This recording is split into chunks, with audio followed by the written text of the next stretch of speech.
अस्सलाम वालेकुम गाइस, उम्मीद है आप सब खैरियत से होंगे। मैं हूं मान अफसर और मेरे साथ मौजूद हैं अली कुरैशी और आप देख रहे हैं आपका अपना क्रिकेट शो क्रिक प्ले। पाकिस्तान और बांग्लादेश के माबैन पहला टेस्ट मैच बांग्लादेश में खेला जा रहा है। उसकी पहली इनिंग में बांग्लादेश ने 413 रन बनाए थे, जिसके जवाब में पाकिस्तान 386 रन बना सका। अली, आप क्या कहेंगे इस परफॉर्मेंस के बारे में? क्या देखते हैं, क्या पाकिस्तान को 386 रन से ज़्यादा बनाने चाहिए थे? वो तो ऑब्वियस बनाने चाहिए थे, क्या वो बना सकते थे? असल सवाल ये है आपके लिए। क्विकली, जब हमारे तीनों शुरू वाले बैट्समैनों ने बैटिंग करी जी, और जिस तरह से उन्होंने लगभग रन बनाए, 200 प्लस रन तकरीबन उन तीनों ने बनाए, और वो तीनों इमाम को अगर हटा दें तो उसमें से जो दो थे वो बिल्कुल नए थे जी। उसके बाद जो परफॉर्मेंसेस आनी चाहिए थी, जो हमारे चौथे पांचवें नंबर के बैट्समैन थे, सऊद और शान कैप्टन थे, दोनों की तरफ से नहीं आई। छठे सातवें से 50 आई।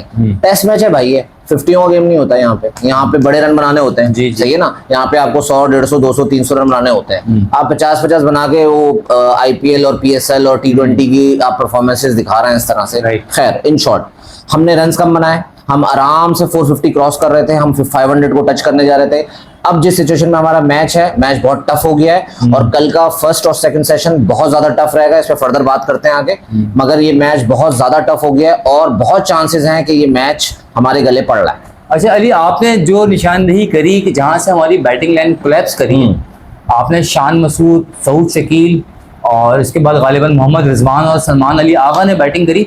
तो ये चारों वो नाम हैं जो अभी रिसेंट पीएसएल मैचेस खेल रहे थे जी।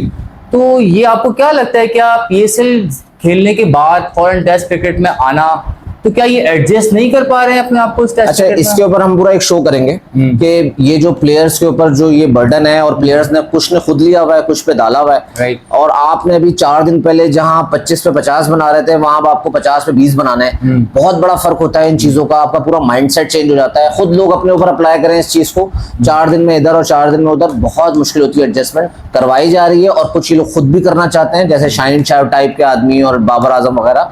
तो ये प्रेशर है और इस प्रेशर को ये हैंडल नहीं कर पा रहा। अब मैं आपसे एक चीज पूछता हूँ इसके अंदर। अब मैच के ऊपर आ जाते हैं अगर हम देखिए। हमारे मैच के अंदर इस वक्त जैसे उनके स्पिनर ने 5 विकेटें ली, हमारे पास स्पिनर तो सिर्फ एक ही है जो मेन है। हम कहाँ, क्या हम इस चीज के अंदर लैग कर रहे हैं? क्या दूसरा स्पिनर की जरूरत थी हमें? अली, शायद आपको याद हो जब हम इसी मैच के बारे में जब हम टीम सिलेक्शन की बात कर रहे थे जी, तो मैंने इस चीज को पॉइंट आउट किया था कि चाहे विकेट कैसे भी हो, आप खेल बांग्लादेश में बिल्कुल ऐसे ही, तो एक स्पिनर के साथ आप बिल्कुल भी नहीं जा सकते। और वही रिजल्ट हमको देखने के लिए मिला कि बांग्लादेश का एक स्पिनर 5 विकेट। इसका मतलब ये है कि जो ग्रीन टॉप था वो धोखा था, सिर्फ दिखावे का था। जी जी। तो बांग्लादेश, एज यू नो, आगे मैं नहीं बोलूंगा कुछ इस बारे में, तो 5 विकेट उनके एक स्पिनर ने ली और 2 विकेट उनके दूसरे स्पिनर ली।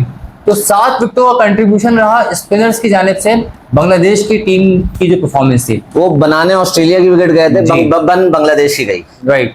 तो ये कंडीशन को समझने की बात है। इसमें मैं तो कहता हूँ मैनेजमेंट का भी बहुत बड़ा रोल है जो टीम सेलेक्ट कर रही है, क्योंकि मेरा नहीं ख्याल कि खाली कप्तान टीम सेलेक्ट करता है या प्लेयर अपनी मर्जी से खेलता है। टीम सिलेक्शन पे एक छोटी सी बात जी, हमारे किसी को भी शायद नोटिस नहीं करा, कहीं मैंने ये बात नहीं सुनी, हमारे पहले 5 बैट्समैन लेफ्टी हैं। पहले 5 बैट्समैन हमारे लेफ्टी हैं। मतलब ये बात आप इमेजिन नहीं कर सकते कि आपने बॉलर्स को, स्पिनर्स को खास तौर पे एक एंगल बना के दे दिया, इस एंगल में बॉल करनी है और कोई एंगल ही नहीं है। जहां राइट लेफ्ट होता है एंगल चेंज करना पड़ता है, बॉल की सेटअप चेंज करनी पड़ती है, उनको कुछ एंगल ही नहीं करना। आपको 5 बॉल बैट्समैनों को एक ही एंगल पे कराना है और पीछे 2 और हैं लेफ्टी, लेकिन टॉप 5 लेफ्टी हैं। हमारे रिजवान, हमारे सलमान जो एक्सपीरियंस प्लेयर हैं, इनमें इतनी करेज नहीं है कि ये इस चीज को समझते हैं और ये तीसरे या चौथे पे आके बैटिंग कर लेते कि एक आध बीच में राइट हैंड मिल जाता। कि कितना बड़ा भंड है ये मेरे ख्याल से। बिल्कुल सही कह रहे हैं आपने। जो निशानदेही करी है, शायद हमारे टॉप सीनियर्स जो एनालाइज करते हैं चीजों को, शायद उनकी नजर से भी बात ना गुजरी हो। तो आपने बहुत अच्छी इस बात की निशानदेही करी है। और मुझे अब ये बताएं कि लास्ट जब ये सेशन ऑफ हो रहा था, हमारा आखिरी सेशन था, कुछ 2-3 ओवर बाकी थे, उस वक्त तो चले हमने मान लिया शाहीन भी आउट हो गए, नुमान भी आउट हो गए, आखिरी प्लेयर हमारा खेल रहा था अब्बास और हसन अली जी। और दोनों कोई ऐसा नहीं है ना तजर्बेकार हैं, तजर्बेकार क्रिकेट की दुनिया में तजर्बा रखते हैं।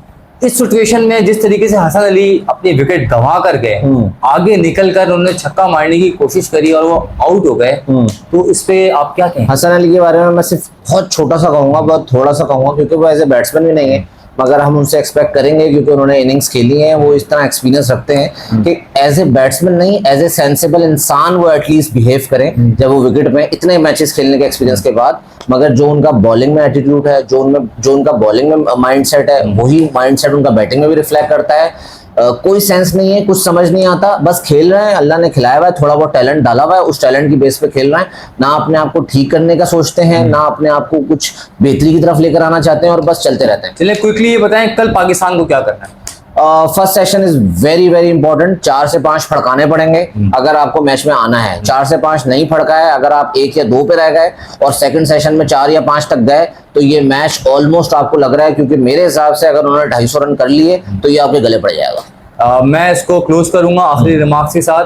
पहला सेशन जिस तरह आपने बताया, बांग्लादेश शायद उस वक्त अपने विकेट रोकने के लिए खेले, लेकिन वो गुजरने के बाद वो स्कोर को तेज करेंगे और वहां हमारी बिल्कुल पूरी टीम बैकफुट पे चली जाएगी। बिल्कुल ऐसा ही। हम उम्मीद करते हैं कल पाकिस्तान कमबैक करे इंशाल्लाह। और इसी रिमार्क के साथ हम अपना शो यहाँ खत्म करते हैं। वीडियो आपको पसंद आए तो प्लीज शेयर करें, कमेंट करें, लाइक करें और चैनल को सब्सक्राइब करना ना भूलें। Thank you.